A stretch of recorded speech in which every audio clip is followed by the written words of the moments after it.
இந்த 2026 சட்டமன்ற தேர்தலில் டிவிக்கே தான் மக்களோட ஒரே ஆப்ஷன், அதர்வைஸ் நோ டைவர்ஷன். தயவு செய்து இந்த ஊர் நல்லா இருக்கிறத 4 பொடிப்பையில கெடுத்து விடாங்க. மரியாதையா சொல்றேன், எவனா இருந்தாலும் மரியாதை அவைய வீட்டை முத பாருங்கடா. கால் ஊருக்குள்ள வந்துகிட்டேன்டா, நல்ல நாள் பொழுது உக்கால் நாங்க தேர்தல் அதிகாரிட்ட யாரா பதில் சொல்றது? ஏண்டா போலீஸ் அதிகாரி இருந்தா போட்டோ பிடிச்சிக்கிட்டு இருக்காரு, எவன்டா போடுறது? மனுவுல எவன்டா கையெழுத்து போட்டிருக்கேன்? என்ன சேட்டை பண்றீங்களா? கால் சின்ன சின்ன பையல என்னடா செட்டு உங்களுக்கு?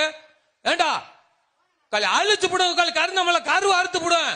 கால் ஒவ்வொருத்த குடும்பத்தையும் உக்கால் எவன் தவறு பண்ணாலும் உக்கால் கருந்தமல கருவ இருக்கிறது உண்மை. மரியாதையா அவையவே வீட்டை பக்கம் போயிருங்க. என்னடா ரோட்ட பக்கம் இருக்கவே யாரா கால் இளவட்ட பூரா முன்னாடி வந்து உட்காந்து நிகழ்ச்சி வாப்பானா? கால் பின்னாடி உட்காந்து சண்டை போடுறீங்க. மரியாதை அவையவே வீட்டுக்கு போயிரு. கால் பார்க்க இஷ்டம் இல்லைன்னா வீட்டுக்கு போயிருங்க.